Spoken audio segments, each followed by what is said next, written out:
ఇది పరీక్ష సమయము. మన జీవితాలు మనం పరీక్షించుకొని సరి చేసుకొని యోగ్యమైన రీతిలో ఈ బాధలో మనం పాల్గొంటూ పొందాలి. ప్రేమైన దేవుని బిడ్డలారా, బయట ఉన్న వాళ్ళు వంట చేసేతో తప్ప బయట ఎవరన్నా దయచేసి లోపలికి రావాలి. దేవుని పేద మనం చేస్తున్నాం. ఇది పరీక్షించుకునే సమయము. మనం పని చేసుకుని వాటికి వెలుగులో సరి చేసుకుని బాధలో చేయవేద్దాం. వంట చేసేతో తప్ప మిగతా వాళ్ళు దయచేసి లోపలికి రావాల్సిందా దేవుని పేద మనం చేసుకుంటున్నాం. బలవర్తమానం వరకు పరిశుద్ధ బైబిల్ గ్రంథం నుంచి కొన్ని లేఖనాలను చూసుకొని బలలో పాల్గొంపులు పొందుదాం. యోహాను రాసిన పత్రిక 15వ అధ్యాయము 16వ వచనం చదువుకుందాం. యోహాను రాసిన సువార్త 15వ అధ్యాయము 16వ వచనం. యోహాను సువార్త 15వ అధ్యాయము 16వ వచనం.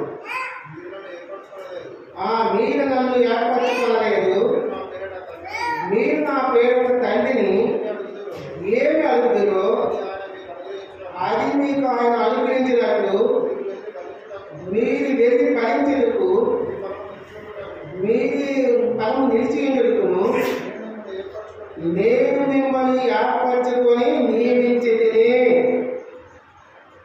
మనం ఏర్పరచుకున్నామా? ఆయన ఏర్పరచుకున్నారా? ఆయన అంటే ప్రభు యేసుక్రీస్తు ప్రభు వారే మనల్ని ఆయన ఏర్పాటు చేసుకున్నారు, ఏర్పరచుకున్నారు, నియమించుకున్నారు. కాబట్టి అసలు ఈ దినము ఈ అక్టోబర్ గ్రామంలో లేదా పట్టణంలో ఎంతమందో ప్రజలు ఉన్నారు. వాళ్ళందరూ మందిరంలోకి వచ్చారా? ఎందుకు కొందరే వచ్చారు మందిరంలోకి? ఆయన మనల్ని తీసుకొని మనల్ని రక్షించుకొని మనల్ని ఆయన ఏర్పాటు చేసుకున్నాడు. ఆయన మనల్ని ఏర్పరచుకున్నాడు కాబట్టి మనము ఈ మందిరానికి వచ్చి ఆయన ఆరాధన చేస్తున్నాము. ఆయన రక్త మాంసాలు బలలో పాల్గొని పొందుతున్నాము. ఎందుకో తెలిసిన ప్రేమైన దేవుని బిడ్డలారా, ఆయన మనల్ని ఏర్పాటు చేసుకున్నాడు. అసలు ఎందుకు ఏర్పాటు చేసుకున్నాడు? యేసుక్రీస్తు ప్రభువు మనల్ని ఎందుకు ఏర్పాటు చేసుకున్నాడు? యేసుక్రీస్తు ప్రభు లోకంలో అనేక ప్రజలు ఉన్నారు, ఎంతో మంది ఉన్నారు, ఎన్నో కోట్ల జనాభా ఉన్నారు. అందులో ఈ గ్రామంలో ఎంతో మంది ఉన్నారు.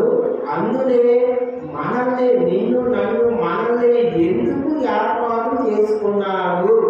అది మన అవసరం. యేసుక్రీస్తు ప్రభువు మనల్ని ఎందుకు ఏర్పాటు చేసుకున్నాడు? అర్థమవుతుందా? ఎందుకు మనల్ని ఏర్పాటు చేసుకున్నాడు అనేది మన అవసరం. దేవుడు ప్రభు నేను వరకు చిన్న ప్రార్థన చేసుకున్నాం. పరిశుద్ధుడా, ప్రేమ కలిగిన పరలోకపు తండ్రి, యేసయ్యా నీకు స్తోత్రాలు, వందనాలు, స్తుతులు ప్రభా. ఎంతవరకు ఆరాధనతో నడిపించినారు, వందనాలు, స్తోత్రాలు దేవా. ఇదిగో తండ్రి, మనలో చేయడానికి ముందు ప్రభా మమ్మల్ని పరీక్షించుకొని మా జీవితాన్ని సరి చేసుకుని చక్కబెట్టుకొని ప్రభా యేసయ్యా యోగ్యమైన రీతిలో ప్రభా మనలో చేయడానికి చూపి సాయం చేయండి. మీరు మమ్మల్ని ఏర్పాటు చేసుకున్నారు. మీరు మనల్ని ప్రభా రక్షించుకొని ప్రభా ఏర్పాటు చేసుకున్నారు. ప్రభా ఎందుకోసం ఏర్పాటు చేసుకున్నారో మాతో మాట్లాడి ప్రభా యేసయ్యా మా జీవితాన్ని సరిచేయమని సక్కదిద్దమని వేడుకుంటూ హస్తాలకు అప్పచెప్పుకుంటూ యేసయ్యా కూర్చున్న ప్రజల కంటే జ్ఞానం లేనివాడిని ఒప్పుకుంటూ అయోగ్యని ఒప్పుకుంటూ ప్రభా యేసయ్యా నాకు జ్ఞానం సరిపోదు, ఆ జ్ఞానం సరిపోదు దేవా, నేను అయోగ్యని ప్రభా నీ వాక్యం బోధించే అయోగ్యత లేని వాడిని ఒప్పుకుంటూ నీ హస్తాలకు అప్పచెప్పుకుంటూ ప్రభా నన్ను నేను తగ్గించుకుంటూ నేను హెచ్చిస్తూ ప్రభా నిన్ను గణపరుస్తూ మహింపరుస్తూ ప్రభా సమస్తం నీకే అప్పగించుకుంటూ నన్ను మీరే మహిమ పొందుకొని మీరే సాయం చేసి మహిమ పొందమని సమస్త ఘనత మహిమ ప్రభావం ఒక్కరే పొందుకోమని నజరైన యేసుక్రీస్తు నామములో అడిగి బతుకులాడి వేడుకుంటున్నాం పరలోకపు తండ్రి. ఆమేన్. యేసుక్రీస్తు ప్రభువారు ఈ లోకానికి వచ్చి సువార్త ప్రకటించి ఏర్పాటు చేసుకున్నారు శిష్యుల్ని. అలాగే మనం కూడా శిష్యులే ఒక విధంగా ఓకేనా.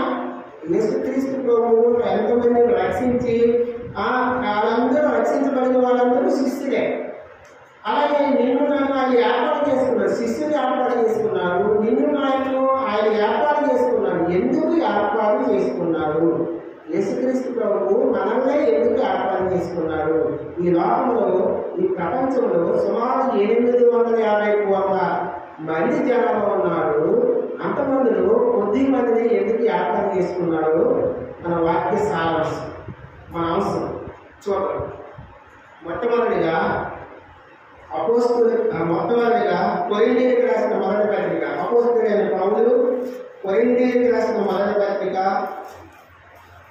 అపోస్తలుడైన పౌలు కొరింథీయులకు రాసిన మొదటి పత్రిక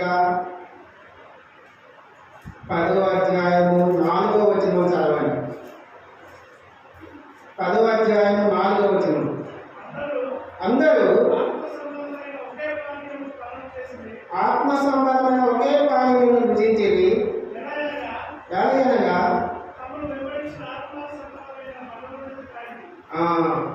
ఆ బండే క్రీస్తే, ఆ బండ క్రీస్తే. అందరూ ఆత్మ సంబంధమైన ఒకే పానీయమును పానం చేసేది, ఎలాగనగా తమను అంబడించిన ఆత్మ సంబంధమైన బండలోని త్రాగేది, ఆ బండ క్రీస్తే. నిన్నులో ఆయన ఎందుకు ఏర్పాటు చేసుకున్నారో తెలుసా? మొట్టమొదటిగా క్రీస్తు అనే బండ మీద మనల్ని నివసింపజేయడానికి ఎందుకు ఏర్పాటు చేసుకున్నాడు? క్రీస్తు అనే బండ మీద మనల్ని నివసింపజేయడానికి. ఆ బండ ఎవరో తెలుసా? క్రీస్తే. క్రీస్తు అనే బండ మీద ఇల్లు కట్టుకుంటే ఎట్లా ఉంటుంది? గాలి వచ్చినా, వరద వచ్చినా, తుఫాను వచ్చినా, అలగలు వచ్చినా అది కూలిపోదు, అది స్థిరంగా ఉంటుంది. కాబట్టి యేసుక్రీస్తు ప్రభువు నిన్ను నన్ను ఎందుకు ఏర్పాటు చేసుకున్నాడో తెలుసా? మొట్టమొదటిగా మనల్ని క్రీస్తు అనే బండ మీద నివసింపజేయాలి.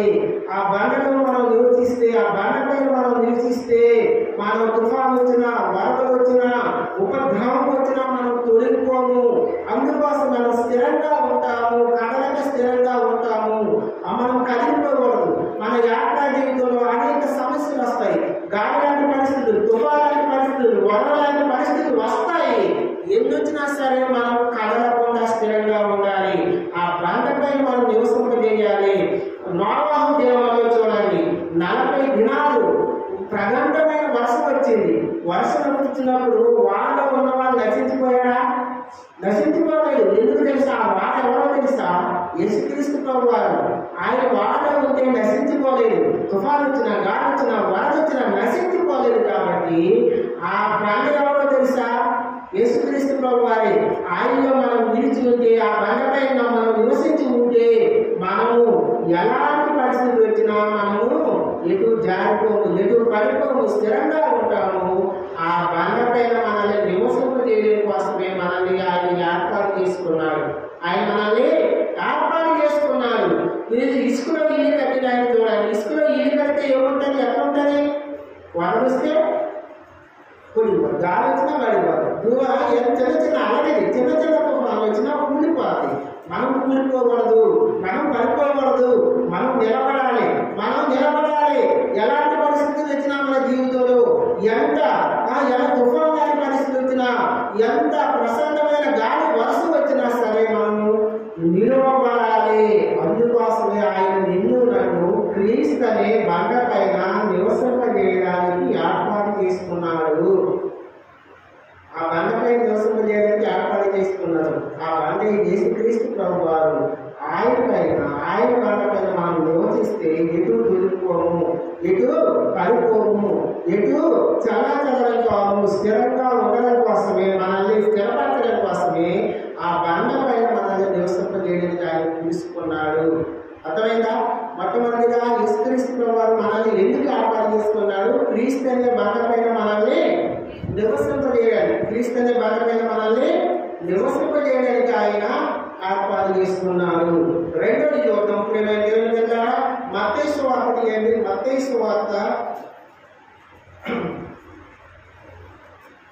సువార్త 5వ అధ్యాయం తీయండి. మత్తయి సువార్త 5వ అధ్యాయము 44వ వచనం చదవండి.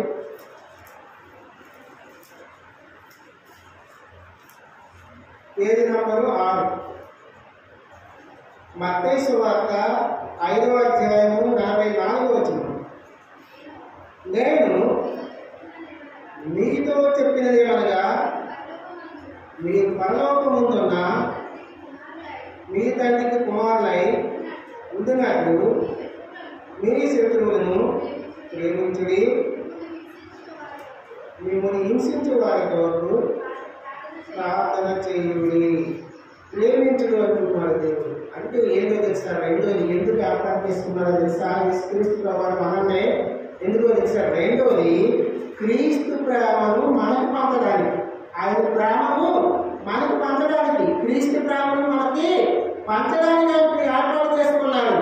నిన్ను నన్ను క్రీస్తు ప్రేమను పంచడం కొరకు ఆయన నిన్ను నన్ను మనల్ని ఏర్పాటు చేసుకున్నాడు. క్రీస్తు ప్రేమ ఎలాంటిదో తెలుసా? శత్రువులు ప్రేమించే ప్రేమ. క్రీస్తు ప్రేమ ఎలాంటిదో తెలుసా? అది గొప్ప ప్రేమ. తనకు ఎవరైతే పొడిసేవారు బలిందో అతను వారిని ప్రేమించాడు దేవుడు. తనకి ఎవరైతే మొదటితో ధరించారో వారిని ప్రేమించాడు దేవుడు. తనకు ఎవరైతే మతంపై ఉండి వేస్తారో వాళ్ళని ప్రేమించాడు దేవుడు. ప్రేమ దేవుడు వెళ్ళారా? మనల్ని ప్రేమించే వాళ్ళని ప్రేమిస్తే ప్రయోజనం కాదు. బైబిల్ సాధిస్తుంది, మీ శత్రువులను మీరు ప్రేమించలే. శత్రువుని ప్రేమించాలా? ఎవరిని ప్రేమించాలట? మనం ప్రేమిస్తే ఏం ప్రయోజనం లేదు. పరిచయం సదులైలు అర్థం చేస్తున్నారు. మీరు అదనవల్ల ఏం ప్రయోజనం? మిమ్మల్ని వ్యతిరేకించే వాళ్ళని, మీకు శత్రువులుగా ఉన్న వారిని ప్రేమించాలి. క్రీస్తు ప్రేమను పంచడం కోసం, మనకి ఇవ్వడం కోసము ఆయన మనల్ని ఏర్పాటు చేసుకున్నారు. ఆయన మనల్ని ఏర్పాటు చేసుకున్నారు. తనను బయలుపోటు, తన సంపిన వారిని, తనకి ఏమైనా చేసిన వారిని, తనకు దేని చేసిన వారిని ఆయన ప్రేమించారు. మనమైతే ఎవరిని ప్రేమిస్తామో తెలుసా? మనకి ఎవరైతే ప్రేమిస్తారో వాళ్ళని ప్రేమిస్తాం. మనం ఎవరిని ప్రేమిస్తాం? శత్రువుని ప్రేమిస్తామా? ఎవరైతే మనల్ని ఎక్కువగా ప్రేమిస్తారో వాళ్ళని ప్రేమిస్తాం. మనము ఆ కొద్దిగా ఇస్తే ఇంకా ఎక్కువ ఎవరిస్తారో మనకి వాళ్ళని ప్రేమిస్తాం. మన విరోధిగా మనం ప్రేమించము. కానీ బైబిల్ గ్రంథం చదివిస్తుంది, శత్రువుని ప్రేమించాలి, నీ విరోధిగా ఉన్న వాళ్ళని ప్రేమించాలి. ఆ క్రీస్తు ప్రేమను మనకి పంచడం కోసము ఆయన నిన్ను నన్ను ఏర్పాటు చేసుకున్నాడు. క్రీస్తు ప్రేమ ఎలాంటి ప్రేమ తెలుసా? ఇర్మియా గ్రంథం 31:3 చూడండి. ఇర్మియా గ్రంథం 31:3 చదవండి అన్న. ఎవరైనా ఇర్మియా గ్రంథం 31:3 చదవండి. ఇర్మియా గ్రంథం 31:3 చాలా కాలం కిందట యెహోవా నాకు ప్రత్యక్షమై ఇట్లనెను, శాశ్వతమైన ప్రేమతో నిన్ను ప్రేమించుచున్నాను. ఇర్మియా గ్రంథం 31:3 ప్రకారం ఆయన ప్రేమ శాశ్వతమైన ప్రేమ. ఆయన ప్రేమ ఒక క్షణంలో, 2 క్షణాలు, ఒక రోజు, 2 రోజులు నిలిచే ప్రేమతో ప్రేమ దేవుడు పెట్టారా? ఆయన ప్రేమ చిరకాలము, శాశ్వత కాలము నిలిచి ఉండే ప్రేమ. ఆయన ప్రేమ అనేది శాశ్వత కాలం నిలిచి ఉండే ప్రేమ, చిరకాలం నిలిచి ఉండే ప్రేమ. ఆ ప్రేమ మనం కలిగి జీవించాలని ఆయన నిన్ను నన్ను ఏర్పాటు చేసుకున్నాడు. ఆయన నిన్ను నన్ను ఎందుకు ఏర్పాటు చేసుకున్నాడో తెలుసా? రెండోదిగా ఆ క్రీస్తు ప్రేమను మనం కనబట్టడం కోసము ఆయన ఏర్పాటు చేసుకున్నాడు. క్రీస్తు ప్రేమ మనకి పంచడం కోసం ఆయన ఏర్పాటు చేసుకున్నాడు. ఆ ప్రేమ ఎలాంటిది? చిరకాలం నిలిచి ఉండే ప్రేమ. ఒక రోజు, 2 రోజులు కాదు. మన ప్రేమ తెలుసా? మనం చెప్పిన మాట ఇతరులు ఇన్నంత వరకు మన ప్రేమ ఉంటుంది. వాళ్ళని ఏదైనా ఎదురు తిరిగారనుకో కథలు, మన ప్రేమ అప్పుడే పోద్ది. మన ప్రేమ అంతవరకే, కొద్ది కాలమే, ఒకటే. మనకి లోబడే వాళ్ళు ఎవరైతే ఉన్నారో, లోబడితే అంతవరకు మనం ప్రేమిస్తాం. మనకి విరోధంగా తిరిగారనుకో మన ప్రేమ లేదు.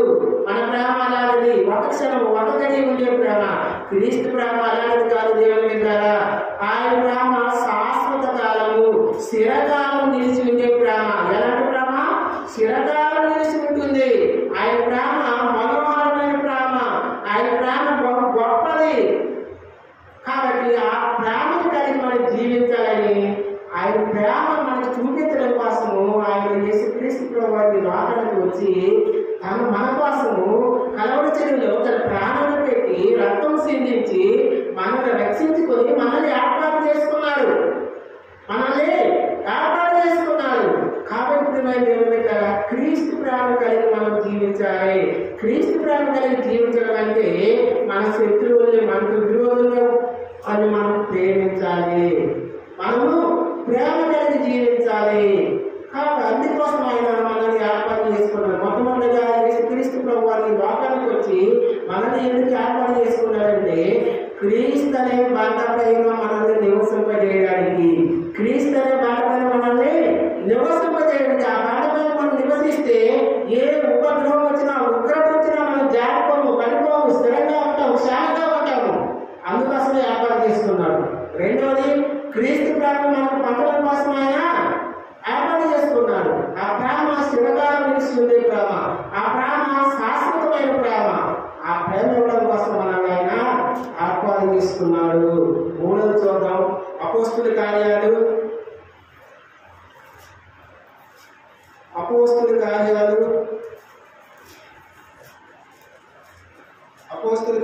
9వ అధ్యాయం తీయండి, పేజీ నంబర్ 111, నూతన నిబంధన పేజీ నంబర్ 111.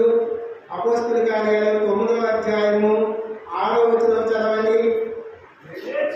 లేచి పట్టణంలోనికి వెళ్ళము, అక్కడ నీవు ఏమి చేయవలను అది నీకు తెలపబడదని చెప్పాను. ఇక్కడ ఎవరు? పౌలు, అపోస్తలుడైన పౌలుకి లేచి నువ్వు పట్టణంలోకి వెళ్ళమంటున్నాడు. ఇప్పుడు 16వ వచనం చదవన్నాను. 9వ అధ్యాయం 16వ వచనం. ఇతడు నా నామము కొరకు ఎన్ని శ్రమలను అనుభవించవలెనో నేను ఇతనికి చూపుదినని అతనితో చెప్పును. యేసు ప్రభు ఎవరితో చెప్తున్నారంటే అననీయ ప్రవక్తతో చెప్తున్నాడు. అననీయ, నువ్వు వెళ్ళు, సౌలు నీ కోసం చూస్తున్నాడు, ప్రార్థిస్తున్నాడు, నువ్వు వెళ్ళు. ఎందుకు వెళ్ళాలి అంటే ఇతను నా నామం కొరకు ఎన్ని శ్రమలు అనుభవించవలనో నేను ఇతనికి చూపును. అంటే నన్ను యేసుక్రీస్తు ప్రభు వారికి ఎందుకు ఏర్పాటు చేసుకున్నారో తెలుసా? మూడవది, ఈ క్రీస్తు నిమిత్తము, క్రీస్తుని బట్టి వచ్చే శ్రమలు అనుభవించడానికి, క్రీస్తుని బట్టి వచ్చే శ్రమలు మనము అనుభవించడానికి ఏర్పాటు చేసుకున్నాడు, తీసుకున్నాడు. అనుభవిస్తే ఎందుకు అనుభవిస్తే ఏం జరుగుతుంది అంటే అపోస్తలుడైన పౌలు క్రీస్తు నిమిత్తం ఎన్ని శ్రమలు పడ్డాడో కలిసి వచ్చినప్పుడు నేను చెప్పి ఉన్నాను. ఎన్నో శ్రమలు, ఎన్నో నిందలు, ఎన్నో అవమానాలు పడి ఆయన నీతి కిరీటం పొందుకున్నాడు. పరలోక రాజ్యంలో నీతి కిరీటం ఆయనకు అసలు రాసబడింది. ప్రేమ దేవుని ద్వారా క్రీస్తు నిమిత్తము ఈ యాత్రా జీవితంలో మనకి ఎన్ని నిందలు వచ్చినా మనం భరించాలి, ఎన్ని అవమానాలు వచ్చినా భరించాలి. ఎందుకు భరించాలి అంటే మనము ఆ నిత్య నరకంలో పోకుండా మన కోసం మనకు రావాల్సిన నిందలు, అవమానాలు, మనకు రావాల్సిన దెబ్బలు, మనకు రావాల్సిన శిక్ష యావత్తు యేసుక్రీస్తు ప్రభువు కలవశిలో భరించాడు. కలవశిలో భరించడా లేదా? భరించాడు. కాబట్టి అతను తన మహిమతో మనం నింపుతాడు. కాబట్టి ఆయన నిమిత్తము మనం ఎన్ని శ్రమలు వచ్చినా, యేసుక్రీస్తు నిమిత్తం ఎన్ని శ్రమలు వచ్చినా, నిందలు వచ్చినా, అవమానాలు వచ్చినా మనం భరించేవాడుగా ఉండాలి. అప్పుడు మనకు పరలోక రాజ్యంలో గొప్ప బహుమానాలు, మంచి నీతి కిరీటాలు ఉంటాయి. దేవుని ఒక రౌత్ ఉంది, రాయి ఉంది, చుట్టు తీసుకోండి. ఆ రాయి ఆకారం మీద రాయి చుట్టు తీసుకుని దాని చుట్టుటప్పుడు ఎన్ని ఎక్కువ వేస్తే అది ఒక మంచి బొమ్మలా తయారవుతుంది. అది విలువైన బొమ్మలా తయారవుతుందా లేదా? మంచి బొమ్మలాగా మంచి ఆకారంలో వస్తుందా లేదా? ఎన్ని దెబ్బలు తినది? తప్పు ఒక దెబ్బతో మంచి ఆకారం వచ్చేస్తుందా? ఒక దెబ్బతో మంచి శిల్పంగా అవుతుంది, మంచి ఘనమైన బొమ్మగా వస్తుందా? రాదు. ఎన్ని ఎక్కువ దెబ్బలు తింటే అంత మహిమ, అంత విలువైన వస్తువుగా తయారవుతుంది. అంత మాత్రమే కాదు, ఒక బంగారం ఉంది, కంసాల ఆయన దగ్గర తీసుకున్న తర్వాత అది కులులో వేస్తాడు. కులులో వేసి ఏం చేస్తాడు? కాలుస్తాడు. అగ్గి ఎత్తి కాలుస్తాడు కదా, నిప్పుల మీద కాలుస్తాడు కదా. ఆ నిప్పులే శ్రమలు ఎంత ఎక్కువ అగ్గితో కాల్చి చుట్టుతో కొట్టితే ఆ బంగారంలో ఉన్న మాలిన్యం అంతా రాలిపోతుంది. అప్పుడు దాంట్లో నేరుగా బంగారం మాత్రమే ఉంటుంది. విలువైన బంగారంగా తయారవ్వాలంటే అది ఎన్నో శ్రమల ద్వారా ప్రయాణించాలి, అగ్నిలో ప్రయాణించాలి, చుట్టూ దెబ్బలు కొట్టాలి. ఎన్ని దెబ్బలు పడితే అంత మహిమ కలదా, అంత విలువైన వస్తువుగా తయారవుతుంది. నేను మనం క్రీస్తు నిమిత్తము వచ్చే శ్రమను అనుభవించడం కోసం ఆయన ఏర్పాటు చేసుకున్నాడు. ఆ శ్రమను అనుభవిస్తే మనం కూడా పరలోక రాజ్యంలో విలువైన వారిగా, మంచి బహుమానాలు పొందుకునే వారిగా, మంచి కిరీటాలు పొందుకునే వారిగా మనం ఉంటాం. నీతి కిరీటాలు, అనేక రకాల కిరీటాలు ఉన్నాయి, అనేక రకాల బహుమానాలు ఉన్నాయి. ఎవరైతే క్రీస్తు నిమిత్తం ఎక్కువ ప్రయాసపడతారో వారికి ఎక్కువ బహుమానాలు, వారికి ఎక్కువ బహుమానాలు. నీ క్రియలు బట్టి నీకు బహుమానాలు, వారి క్రియల ప్రకారం వారికి ప్రతి వారికి ఇచ్చి జీవితము నా యొద్ద ఉన్నది. మనం చేసే క్రియలు, మనం చేసే పనులు బట్టి, మన ప్రయాసం బట్టి మనకి జీవితం ఆయన వద్ద ఉన్నది. మన క్రీస్తు నిమిత్తము ఎన్ని నిందలు వచ్చినా భరించాలి, ఎన్ని శ్రమలు వచ్చినా భరించేవారిగా ఉండాలి. అప్పుడే మనకు బహుమానాలు ఉంటాయి. అందుకోసమే ఆయన ఏర్పాటు చేసుకున్నాడు. ఈ లోకంలో ఎంతో మంది దైవజనులు, ఎంతో మంది ప్రవక్తలు వచ్చి యేసుక్రీస్తు నిమిత్తము ఎన్నో నిందలు, ఎన్నో అవమానాలు భరించి వారి దేహమయంలో పిలువబడి పరలోక రాజ్యంలో బహుమానాలు సంపాదించుకున్న వారిగా ఉన్నారు. కాబట్టి నన్ను ఆయన ఎందుకు ఏర్పాటు చేసుకున్నాడో తెలుసా?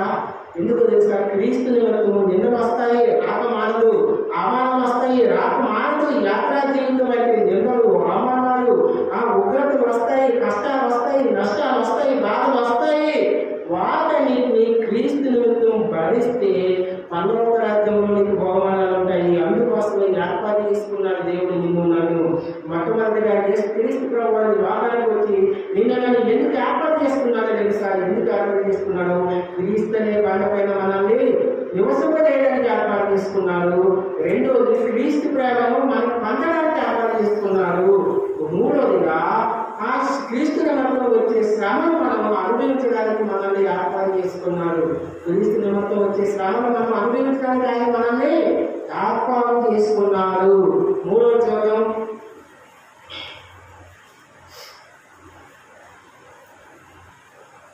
మూడోది కొరింథీయులకు రాసిన మొదటి పత్రిక అపోస్తలుడైన పౌలు కొరింథీయులకు రాసిన మొదటి పత్రిక 10వ అధ్యాయము 4వ వచనం మనం ఒకసారి చదువుకుందాం.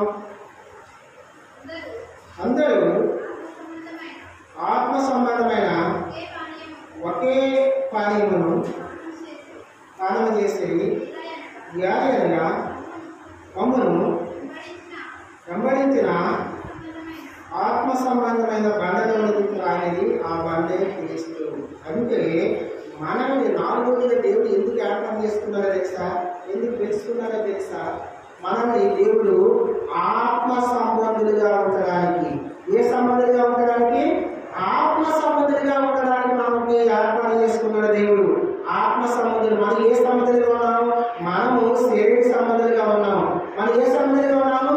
శరీర సంబంధులుగా ఉన్నాము. శరీరాశులు, వ్యాధరాశులు, జీవోడంలో కలిగి జీవిస్తున్న మనల్ని ఆత్మ సంబంధులుగా ఉండడం కోసం ఆయన ఏర్పాటు చేసుకున్నారు. మన లోక సంబంధులుగా ఉన్నాము. లోకంలో పాపంలో జీవించేవారుగా ఉన్నాము.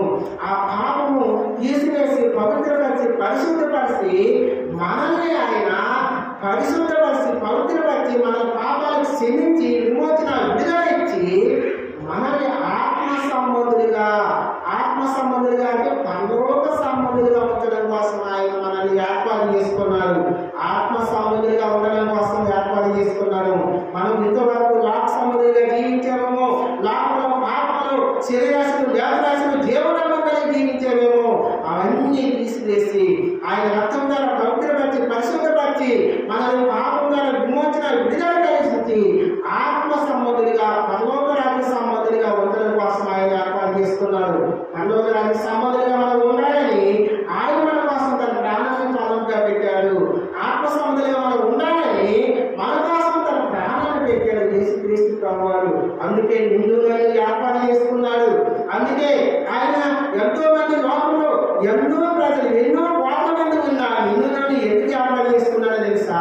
మనల్ని పరలోక సంబంధులుగా ఉంచడం కోసము, మనల్ని ఆత్మ సంబంధులుగా ఉండడం కోసం ఆయన ఏర్పాటు చేసుకున్నారు. ప్రియమైన దేవుని బిడ్డ, ఆత్మ సంబంధులుగా మనం ఉండాలని యేసుక్రీస్తు ప్రభువారి లోకానికి వచ్చి తన ప్రాణం పెట్టి మన కోసం తిరిగి చేసి 3వ రోజు మరణాన్ని జయించి, ఓ మరణాన్ని ముళ్ళెక్కడ, ఓ మరణాన్ని విజయం అక్కడ విజయశీలుడై వచ్చి నిన్ను నన్ను ఆయన ఏర్పాటు చేసుకున్నాడు. తన విలువైన రక్తం ద్వారా కొనుక్కున్నాడు, వెలించి కొనుక్కున్నాడు. నువ్వు నేను ఎవరో తెలుసా? యేసుక్రీస్తు ప్రభువారి రక్తం ద్వారా కనబడిన బిడ్డలని ఆయన స్వరార్థం ఇచ్చి మనం సంపాదించి సంపాదించుకున్నాడు. ఎందుకో తెలుసా? లోక సంబంధులుగా మనం ఉండకూడదని, పరలోక రాజ్య సంబంధులుగా మనం ఉండాలి, ఆత్మ సంబంధులుగా మనం ఉండాలని ఆయన పిలుచుకున్నాడు. ఆయన ఏర్పాటు చేసుకున్నాడు. మొట్టమొదటిగా ఆయన ఎందుకు ఏర్పాటు చేసుకున్నాడు? క్రీస్తునే మన మీద మనల్ని నివసింపజేయడానికి ఏర్పాటు చేసుకున్నాడు. రెండోదిగా క్రీస్తు ప్రేమను మనం పంచడానికి ఏర్పాటు చేసుకున్నాడు. మూడోదిగా క్రీస్తు నిమిత్తము వచ్చే శ్రమలను అనుభవించడానికి ఏర్పాటు చేసుకున్నాడు. నాలుగోదిగా ఆత్మ సంబంధులుగా ఉండడం కోసం ఏర్పాటు చేసుకున్నాడు. మనం ఏ సంబంధులుగా ఉండాలి? ఆత్మ సంబంధులుగా, అంటే పరలోక రాజ్య సంబంధులుగా ఉండడం కోసం ఏర్పాటు చేసుకున్నారు. ఐదోది చూద్దాము. ఐదోది యోహాను రాసిన సువార్త, యోహాను సువార్త 15వ అధ్యాయం 16వ వచనానికి వచ్చారు. మీరు నన్ను ఏర్పరచుకోలేదు, మీరు నా పేరుకు తండ్రి ఏమడుగుతారు అది మీకు అనుగ్రహించినట్లు మీరు వెళ్ళి ఫలించుటకును మీరు ఫలం నిలిచినట్టును నేను మిమ్మల్ని ఏర్పరచుకొని నియమించుకుని. ఎందుకు ఏర్పాటు చేసుకున్నారో తెలుసా? ప్రభువు నిజంగాను మనం ఫలించాలని. మనం ఏం చేయాలి? ఫలించాలి. మనం ఏం చేయాలి? ఫలించాలి. మీరు వెళ్ళి ఫలించుకును, మీ ఫలం నిలిచినట్టును. ఉందా లేదా? ఫలించాలి. మనం ఫలించడం కోసం ఆయన ఏర్పాటు చేసుకున్నాడు. ఎలా ఫలించాలి అంటే, దేంట్లో ఫలించాలి? దేంట్లో ఫలించాలంటే, ఒకప్పుడు మనం ఆరాధన ఎలా చేయాలో మనకు తెలియదు. రక్షణ పొందిన కొత్తలో ఆరాధన ఎలా చేయాలో మనకు తెలియదు. అప్పుడు ఆరాధన ఇప్పుడే చేస్తే ఫలించినట్టుగా కాదు. దినదినము నీ ఆరాధన రూపాంతర అనుభవం రావాలి. వాక్యానుసారంగా ఆరాధించగలగాలి. ఆరాధనలో ఫలించాలి. ప్రార్థన జీవితంలో ఫలించాలి. రక్షణ పొందిన మొదటి బొమ్మలు ప్రార్థన ఎలా చేస్తావు? ఒక్క నిమిషం, అర నిమిషంలో ముగించే ప్రార్థన. ఇప్పుడు గంటలైన దేవుడితో సహవాసంగా ప్రార్థించే విషయంలో మనం ఫలించాలి. ఆరాధన చేసే విషయంలో ఫలించాలి. ప్రార్థన చేసే విషయంలో ఫలించాలి. విశ్వాస జీవితంలో విశ్వాసంలో ఫలించాలి. కొద్దిగా రక్షణ పొందినప్పుడు కొంచెం విశ్వాసం నీకు ఉండేది. ఈ మధ్యకాలంలో దేవుడు నీ పట్ల చేసిన, నీ కుటుంబం పట్ల చేసిన, సంఘం పట్ల చేసిన కార్యాలు బట్టి నీ విశ్వాసము గొప్పదిగా ఉండాలి. నీ విశ్వాసము అభివృద్ధి పొందాలి. అప్పుడు ఇంకా నువ్వు అల్ప విశ్వాసంలో ఉంటే ఫలించినట్టు కాదు. అధిక విశ్వాసం కలిగి జీవించాలి. దేవుడి అనే విశ్వాసం అధికంగా కలిగి జీవించాలి. అప్పుడు ఎలా కొద్దిపాటి విశ్వాసం ఉందో ఆ కొద్దిపాటి విశ్వాసం ఇప్పుడు ఉంటే ఫలించినట్టు కాదు. దేవుడి మీద నీ విశ్వాసం అనేది పెరగాలి. నీ విశ్వాసం అనేది దేవుడు నా ఎందున్నాడని విశ్వాసం అభివృద్ధి కలిగి జీవించాలి. అల్ప విశ్వాసం ఉండకూడదు. అల్ప విశ్వాసం ఉన్నప్పుడు పేదలు నీటిలో మునిగిపోయాడా? మునిగిపోతావు. కాబట్టి దేవుడి పట్ల మనకు అధిక విశ్వాసంలో ఫలించాలి. ప్రార్థన జీవితంలో ఫలించాలి. ఆయన ఆరాధించే జీవితంలో ఫలించాలి. ఇంకా యాత్రా జీవితంలో, క్రైస్తవ జీవితంలో ఫలించాలి. దినదినము రూపాంతర అనుభవంలోకి దినదినము క్రీస్తు సారూపంలోకి రావాలి. అన్ని విషయాలను ఫలించాలి. ఆరాధించే విషయంలో, ప్రార్థించే విషయంలో, దేవుని గణపరిచే విషయంలో, దేవుని మహిమపరిచే విషయంలో ఈ యాత్రా జీవితంలో ఫలించాలి. ఫలించకపోతే ఏమవుతుందన్నా? ఫలించకపోతే ఏమవుతుందో చూద్దాం. లోకాసు వార్త చూడండి, 13వ అధ్యాయము. లోకాసు వార్త 13వ అధ్యాయము. ఫలించకపోతే ఏమవుతుందో లోకాసు వార్త 13వ అధ్యాయం అందరూ. లోకాసు వార్త 13వ అధ్యాయము 8, 9 వచనాలు గట్టి చదవాలి. అయితే వాడు అయ్యా నేను దాని చుట్టూ తవ్వి వెలువైనట్టు ఈ సంవత్సరం కూడా ఉండనేమో, అది ఫలించినా సరే నేను ఎడల నడికివేయమని అతనితో చెప్పాను. ఈ వాక్యం వల్ల చదువుతుంటే మీరంతా చదివించలేదు. నేను ఇక్కడ ఒక ద్రాక్ష తోట యజమాని ఉన్నాడు. ఆ తోటలో అంజూరు చెట్టు ఒకటి ఉంది. ఏ చెట్టు ఉంది? అంజూరు చెట్టు. ఇలా తర్వాత చదువుకున్నాడు. అంజూరు చెట్టు ఉంది. అయితే యజమాని వచ్చి తోటమాలితో చెప్తాడు, అయ్యా తోటమాలి, ఇదిగో ఈ అంజూరు చెట్టు నేను చూస్తున్నా, 3 సంవత్సరాలు చూస్తున్నా, ఒక్క ఫలం కూడా నాకు లేదు, దొరకలేదు. ఒక్క ఫలం కూడా నాకు దొరకలేదు, ఫలించలేదు.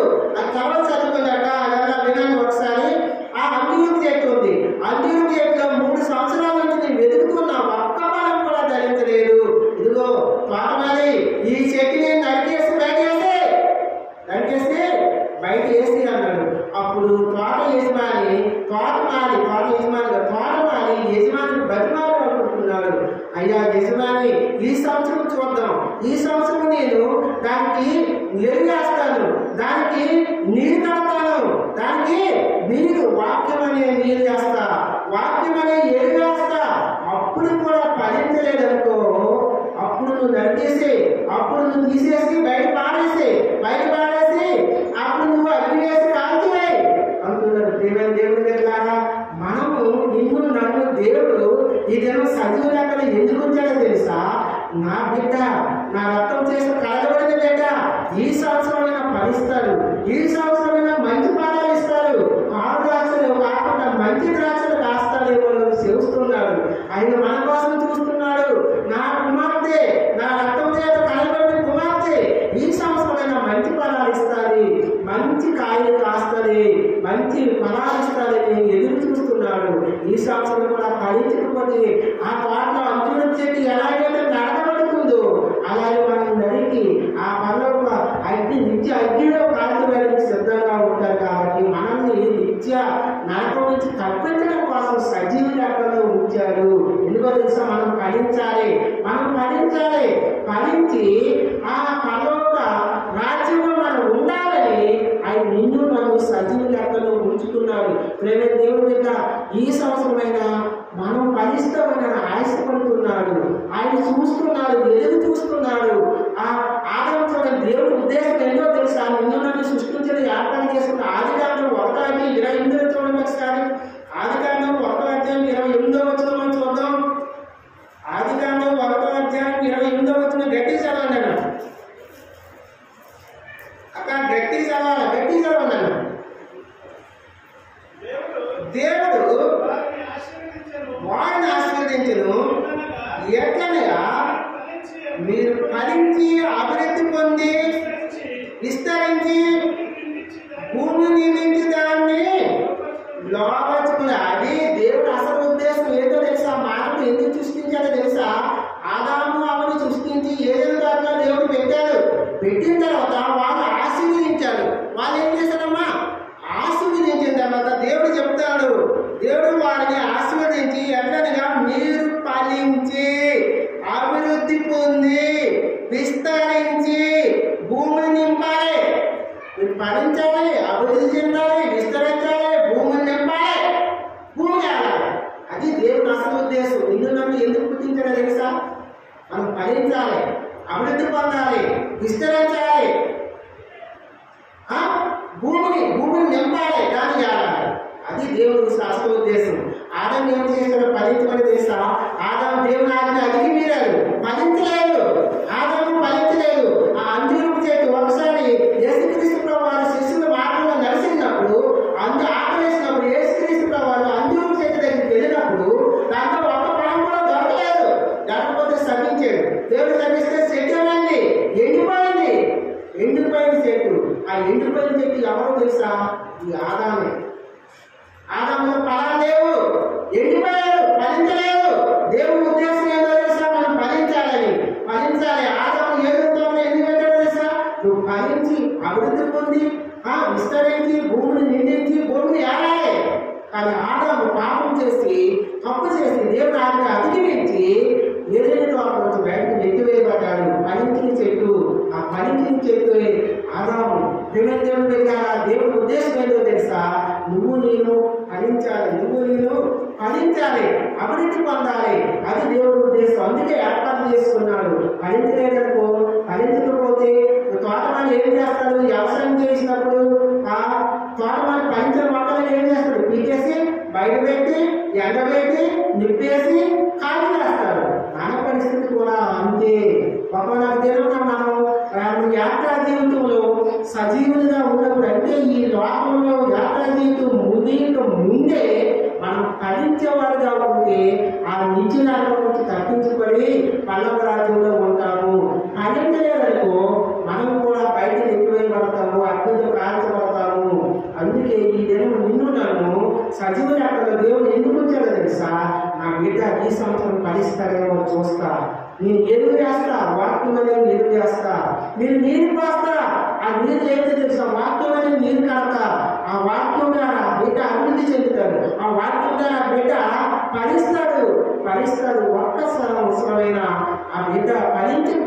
చూడడం అంటున్నాడు. తోటమాలి ఎవరు తెలుసా? యేసుక్రీస్తు ప్రభువారి తోటమాలి. ఆ తోటమాలి ఎవరు? యేసుక్రీస్తు ప్రభువారి తోటమాలి. ప్రియమైన దేవుని బిడ్డ, మనం ఫలించాలని దేవుడు ఆశపడుతున్నాడు. అందుకే మనల్ని ఏర్పాటు చేసుకున్నాడు, అందుకే మనల్ని పిలుచుకున్నాడు. అందుకోసం మనం దేవుడు పిలుచుకున్నాడు. ఈ దినము మనం ఫలించాలి, ప్రార్థన జీవితంలో ఫలించాలి, ఆత్మీయ జీవితంలో ఫలించాలి, ఆరాధించే జీవితంలో ఫలించాలి, దేవుని కనపరిచే జీవితంలో, దేవుని మహిమపరిచే జీవితంలో మనం ఫలించేవాడుగా ఉండాలి. ఆత్మఫలాలు మనం ఫలించాలి. ఆత్మఫలాలు ప్రేమ, నమ్మకము, సంతోషము, విశ్వాసము, దీర్ఘశాంతము ఇవన్నీ ఉన్నాయి కదా. ఆత్మఫలాలు మనం ఫలింపజేయాలని ఆయన నిన్ను నన్ను ఏర్పాటు చేసుకున్నాడు. దేవుడు మనల్ని ఎందుకు ఏర్పాటు చేసుకున్నాడు? మొట్టమొదటిగా క్రీస్తునే బండ మీద నివసం చేయడం కోసం ఏర్పాటు చేసుకున్నాడు. రెండోదిగా ఆయన క్రీస్తు ప్రాణం మనకు ఇవ్వడం కోసం, పంచడం కోసం ఏర్పాటు చేసుకున్నాడు. మూడవదిగా క్రీస్తుని వెంటకు వచ్చి శ్రమను మనం అనుభవించాలి, అందుకోసం ఏర్పాటు చేసుకున్నాడు. నాలుగవదిగా ఆత్మ సముద్రిగా మనం ఉండాలి, పరలోకరాజ్య సముద్రిగా మనం ఉండాలి, అందుకోసం ఆయన నిన్ను నన్ను ఏర్పాటు చేసుకున్నాడు.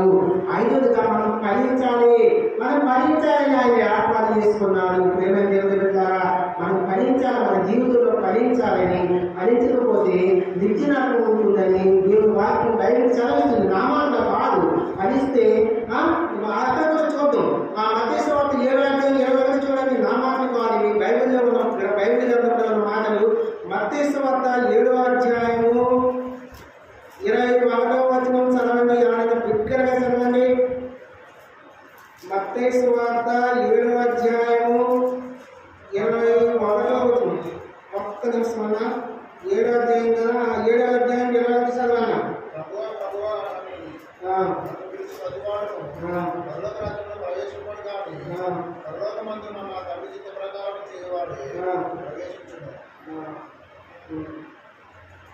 ఇది 19 చదవాలి. మంచి ఫలములు ఫలించని ప్రతి చెట్టు నరకబడి అగ్నిలో వేయబడును. ఉందా లేదన్నా? మంచి ఫలాలు ఫలించకపోతే ఏం చేయబడుతుంది? అగ్నిలో వేయబడుతుంది. 19వ వచనంలో ఉందా? అగ్నిలో వేయబడుతుంది. కాబట్టి మనం ఫలించాలి. మనం ఫలించకపోతే అగ్నిలో వేయబడతాం. మనం ఫలించకపోతే అగ్నిలో వేయబడతాం. ఐదవది మనం ఫలించడం కోసం ఆయన ఏర్పాటు చేసుకున్నాడు. మనం ఫలించడం కోసం ఆయన ఏర్పాటు చేసుకున్నాడు. చూద్దాం. ఆరోది అపోస్తలుడైన పౌలు తిమోతికి రాసిన పత్రిక, మొదటి తిమోతికి రాసిన మొదటి పత్రిక, అపోస్తలుడైన పౌలు తిమోతికి రాసిన మొదటి పత్రిక, అపోస్తలుడైన పౌలు తిమోతికి రాసిన మొదటి పత్రిక 4వ అధ్యాయము 12వ వచనం. 4వ అధ్యాయము 12వ వచనం చూద్దాం.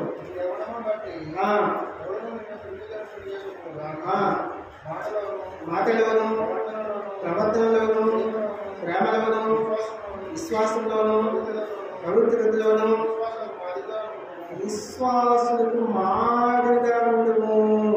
ఎవరికి రాస్తున్నాడు? అపోస్తలుడైన పౌలు తన శిష్యుడైన తిమోతికి రాస్తున్నాడు. ఓ తిమోతి, నువ్వు యవన కాలంలో ఉన్నావు, చాలా జాగ్రత్తగా ఉండాలి. ఎలా ఉండాలంటే నువ్వు విశ్వాసులకు మాదిరికరంగా ఉండాలి. ఎలా ఉండాలంటే విశ్వాసులకు ఎలా ఉండాలమ్మా? మాదిరికరంగా ఉండడం కోసం ఆయన ఏర్పాటు చేస్తున్నారు మనల్ని. విశ్వాసులకు మనం ఎలా ఉండాలట? మాదిరికరంగా ఉండాలి. ఎట్లా మాదిరికరంగా ఉండాలి అంటే మాటలోను. మన మాటలు ఎలా ఉన్నాయి? మన మాటలు ఎలా ఉన్నాయి? మన మాటలు లోక సంబంధమైన మాటల్లో ఉన్నాయా, దేవుడి మాటలు, పరిశుద్ధమైన మాటలు, పవిత్రమైన మాటలు ఉన్నాయా చూసుకోవాలి. మన మాటలు మాదిరికరంగా ఉండాలి.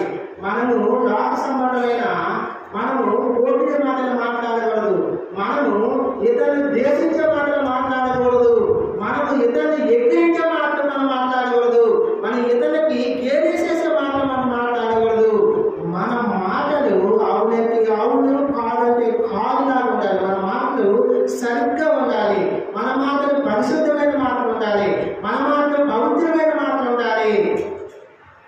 మాటలు మాదిరికరమైన జీవితం ఉండాలి. క్రియలు, ప్రవర్తన, మన ప్రవర్తన ఎలా ఉంది? మన ప్రవర్తనను దేవుడి ద్వారా రక్షించడానికి తన స్వరత్వం ఇచ్చి కొనుక్కున్న దేవుడి బిడ్డవు కదా. నీ ప్రవర్తన సరిగ్గా ఉందా? నీ ప్రవర్తన ఎట్లా ఉంది? అసలు నువ్వు ఎలా ప్రవర్తిస్తున్నావు? దేవుని మందిరంలో అట్లా ప్రవర్తిస్తున్నావా? బయట సమాజంలో అట్లా ప్రవర్తిస్తున్నావా? నీ ప్రవర్తన సరిగ్గా ఉందా లేదా? నీ ప్రవర్తన ఎట్లా ఉందో తెలియజేసుకోవాలి. ప్రవర్తనలో విశ్వాసంలో మాదిరిగా ఉండాలి. మాటలు మాదిరికారం చూపించాలి, ప్రవర్తనలో మాదిరికారం చూపించాలి. ఇంకా ప్రేమలో నువ్వు చూపించే ప్రేమ క్రీస్తు ప్రేమ చూపిస్తున్నావా? నువ్వు లోక సంబంధమైన ప్రేమను చూపిస్తున్నావా? రోజుకొక మాట మాట్లాడుతున్నావా? రోజుకొక నిజంగా నువ్వు ప్రేమ చూపిస్తున్నావా, కనిపిస్తున్నావా? క్రీస్తు ప్రేమ శత్రువులు ప్రేమించే ప్రేమ, క్రీస్తు ప్రేమ చిరకాలం ఉండే ప్రేమ, అది మనోహరమైన ప్రేమ, అది వాడవాడిన ప్రేమ. మన ప్రేమ ఎట్లా ఉంది? మనం విశ్వాసంలో ప్రేమించే విధానంలో మనం సరిగ్గా ఉన్నామా, మాదిరికరంగా ఉన్నామా లేదా చూసుకోవాలి. అలాగే విశ్వాసంలో పవిత్రతలో, విశ్వాస జీవితంలో, పవిత్రమైన జీవితంలో మనం మాదిరికరంగా ఉన్నామా?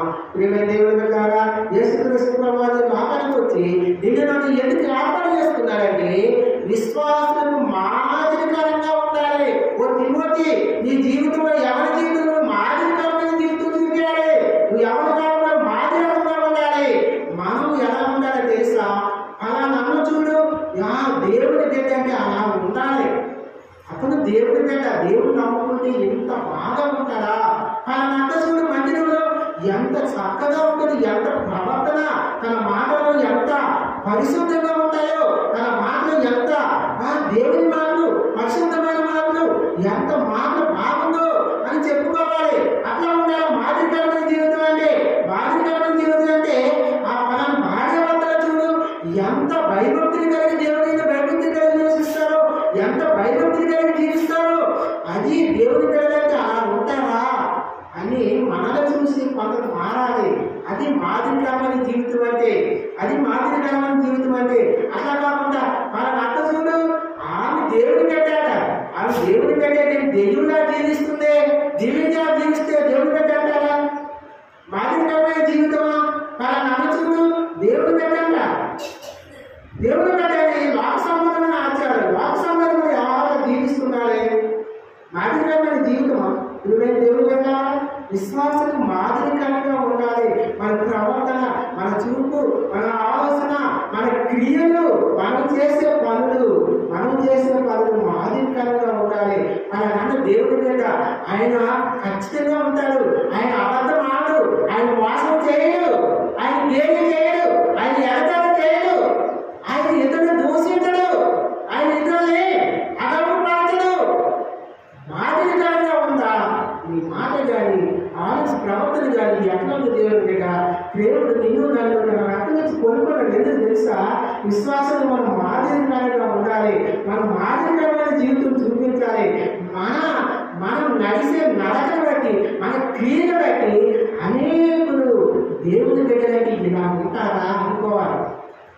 అలాంటి మాదిరికరమైన జీవితం జీవించడం కోసమే ఆయన నిన్ను నన్ను ఏర్పాటు చేసుకున్న ఈ దినం.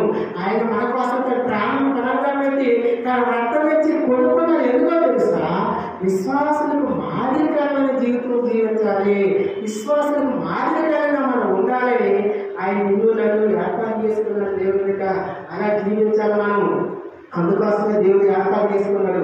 మొట్టమొదటిగా చివరిగా ముగిస్తాను. మొట్టమొదటిగా దేవుడు నిన్ను ఎందుకు ఏర్పాటు చేసుకున్నాడు తెలుసా? క్రీస్తు బలమైన మనం నివసింప చేయడానికి. రెండోది క్రీస్తు ప్రేమ మనం పచ్చడం కోసం ఏర్పాటు చేసుకున్నాడు. మూడవదిగా క్రీస్తు నిమిత్తం వచ్చే శ్రమ అనుభవించడం కోసం మనం నియమించుకున్నాడు. నాలుగవదిగా ఎందుకో తెలుసా?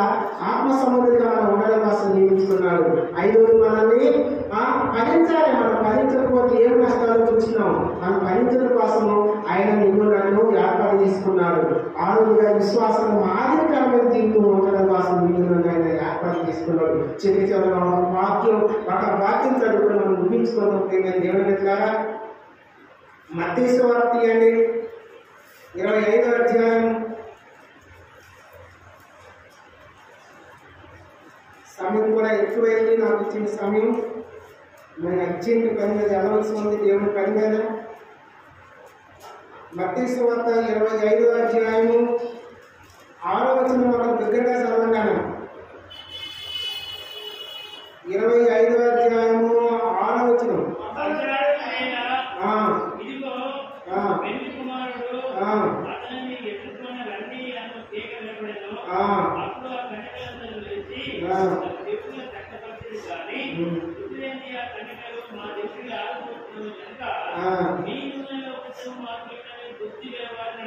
చాలా అదే మనకు అవసరం జరిగింది. 6 వచ్చిన వాడికి అర్ధరాత్రి వేళ ఇదిగో పెళ్లి కుమారుడు అతన్ని ఎదుర్కొని రైతని కేక వినబడను అంటారు. మనకి ఎందుకు దేవుడు ఏర్పాటు చేసుకున్నాడు యేసు ప్రభువు తెలుసా? నిన్ను నన్ను పెళ్లి కుమార్తెగా సిద్ధపరిచి ఆయన పెళ్లి వస్త్రాలు ధరించుకుని ఆయన ఎదుర్కోవాలి. పెళ్లి కుమారుని ఎదుర్కొని పెళ్లి విందులో పాల్గొనాలి. మనము పెళ్లి విందులో పాల్గొనాలి. పెళ్లి కుమారుని ఎదుర్కొని పెళ్లి విందులో పాల్గొనాలి. పెళ్లి కుమార్తె అది ఎట్లా ఉంటుంది? పెళ్లి కుమార్తె సింపుల్ గా వేసుకొని కూర్చుంటారా? పెళ్లి మీద పెళ్లి మీద ఎట్లా కూర్చుంటుంది? చక్కగా పెళ్లి కుమార్తె లక్షణాలు ఎట్లా ఉండదా అట్లా రెడీ అయ్యి చక్కగా సిద్ధపాటు కలిగి కూర్చుంటారు పెళ్లి పీట మీద. సిద్ధపాటు లేకపోతే పెళ్లి అవుతుందమ్మా. సిద్ధపాటు కలిగి జీవించాలి. బుద్ధి గల కన్నికలు ఉన్నారు, బుద్ధి లేని కన్నికలు ఉన్నారు. బుద్ధి గల కన్నికలేమో సిద్ధపాటు కలిగి జీవించారు. బుద్ధి లేని కన్నికలు సిద్ధపాటు లేదు, దింటి లేదు, ముందు లేదు, ఆత్మీయ జీవితం లేదు, ప్రార్థనా జీవితం లేదు, మెలుపు లేదు, నిద్రమత్తుగా ఉన్నారు. మెలుపు ఉందా? ఆత్మీయ జీవితం ఉందా? ప్రార్థనా జీవితం ఉందా? ఏమీ లేదు, సిద్ధపాటు లేదు. పెళ్లి కుమారుడు రానే వచ్చాడు. వచ్చినప్పుడు బుద్ధి గల కన్నికలు 5 రెడీ ఉన్నారు, సిద్ధంగా ఉన్నారు, పెళ్లి వస్త్రాలు ధరించినారు. వాళ్ళు పెళ్లి కుమారుని ఎదుర్కొన్నారు, పెళ్లి విధిలో పాల్గొన్నారు. వెళ్ళగానే డోరు గడియ వేయబడింది. వేయబడిన తర్వాత ఈ బుద్ధి లేని కన్నికలు వచ్చి ప్రభా డోర్ తీయమని తీస్తారా? వీడు ఆ గడియ ఆ సమయము ఆయన ఏ వస్తాడు, ఏ గడికి వస్తాడు, ఏదేమి వస్తాడో మనకు తెలియదు. కాబట్టి దేవుని ద్వారా మనం పెళ్లి కుమారుని ఎదుర్కొని పెళ్లి వస్త్రాలు ధరించుకొని సిద్ధంగా ఉండాలి. సిద్ధంగా లేకపోతే నష్టపోతాం. పెళ్లి కుమార్తె ఎట్లా సిద్ధంగా ఉండాలో ఆయన ఎదుర్కోవాలి. పెళ్లి వస్త్రాలు ధరించుకొని మనం ఉండాలి, సిద్ధంగా ఉండాలి. బుద్ధిగా కనికలు సిద్ధంగా లేకపోతే మనం విడిచివేయబడతాము. మనము మించి నరకంలోకి వెళ్తాము. కాబట్టి ఒక ఆయన ఉన్నాడు, రాజు నిండి చేస్తాడు. రాజు సమయం చేసి చెప్పేస్తాడు. రాజు నిండి చేసినప్పుడు అనేకం పిలిచారు, ఎవరు వెళ్ళలేదు. ఒకరేమో వర్తకులకి, ఒకరేమో ఇంకో దగ్గరికి వెళ్ళిపోయాడు, పని మీద వెళ్ళిపోయాడు. వాళ్ళు పిలిచిన వాళ్ళు ఎవరు రాకపోదు. దానిలో కల్పించిన వాళ్ళందరినీ పిలవమంటే అనేక జనము ఆయన పెండు నుంచి వెళ్ళాడు. పెండు నుంచి వెళ్ళినప్పుడు ఆ రాజు చూసినప్పుడు సరిగిస్తప్పుడు మత్తయి సువార్త 22వ అధ్యాయము 11వ వచనం నుంచి 14వ వచనం వరకు గట్టిగా చదవండి అన్నమాట. రాజు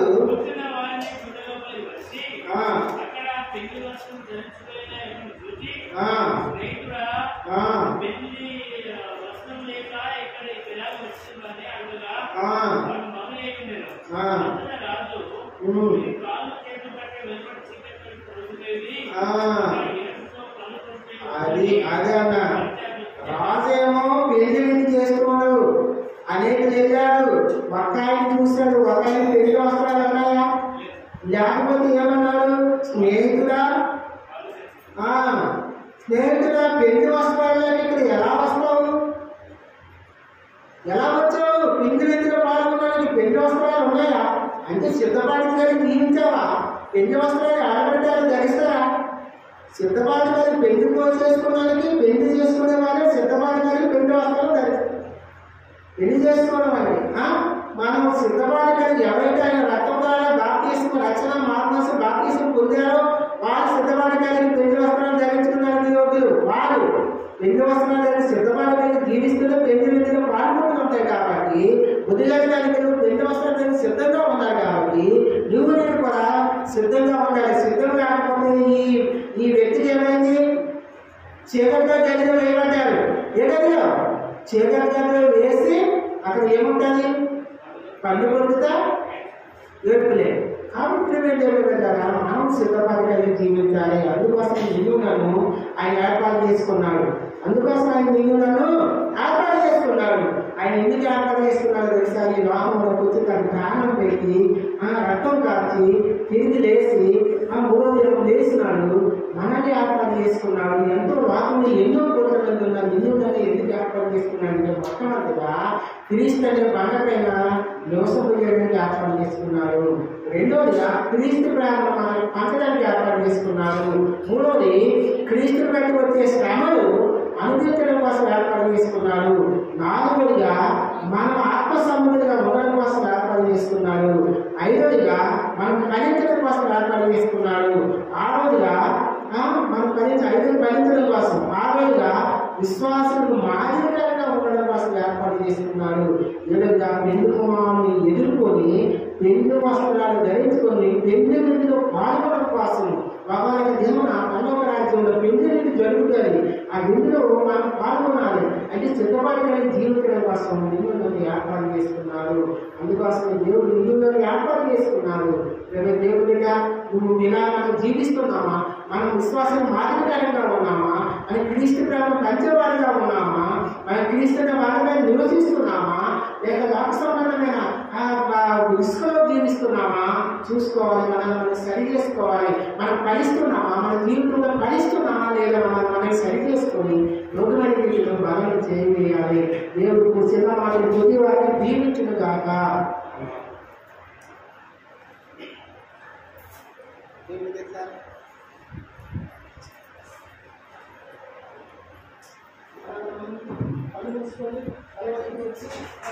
సరి చేసుకొని పరీక్షించుకోవాలి.